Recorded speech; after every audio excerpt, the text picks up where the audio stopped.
ঋণখেলাপি বিদেশি নাগরিকদের লাল কার্ড দেখানো হবে একথা বলেন এনসিপি নেতা আসিফ মাহমুদ। বিস্তারিত থাকছে ফাতেমা আফরোজের প্রতিবেদনে।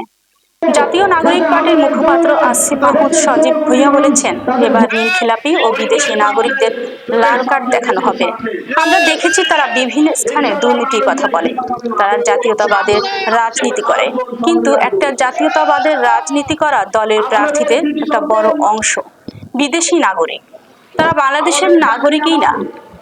যাদের প্রার্থীরা এককভাবে এদেশের নাগরিক না, তাদের মুখে জাতীয়তাবাদের কথা অত্যন্ত হাস্যকর শোনায়। নোয়াখালীর সেনবাগের সেবারহাটে এনসিপি নির্বাচনী পদযাত্রায় প্রধান অতিথির বক্তৃতায় আসিফ মাহমুদ এসব কথা বলেন। আসিফ মাহমুদ বিএনপিকে ইঙ্গিত করে বলেন, তারা কৃষক এবং শ্রমিকদের পেনশন চালু করার প্রতিশ্রুতি দিয়েছিল। তারা 5 বছর ক্ষমতায় থেকে একটি প্রতিশ্রুতিও বাস্তবায়ন করে নাই। সুতরাং এখন যতই কৃষক কার্ড, ফ্যামিলি কার্ড, যত কার্ডের কথাই বলুক না কেন, বাংলাদেশের মানুষ জানে, মানুষের অভিজ্ঞতা আছে, আপনারা কোনো কথাই রাখেন না।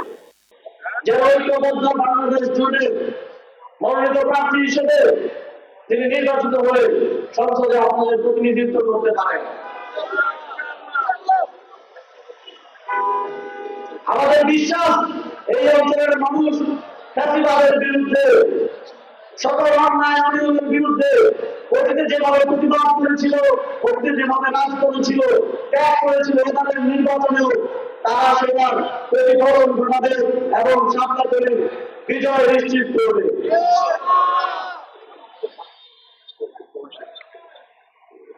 সর্বোপরি আপনারা দীর্ঘক্ষণ রোদের মধ্যে এখানে বসে আছেন, আপনাদের এই ত্যাগ বৃথা যাবে না।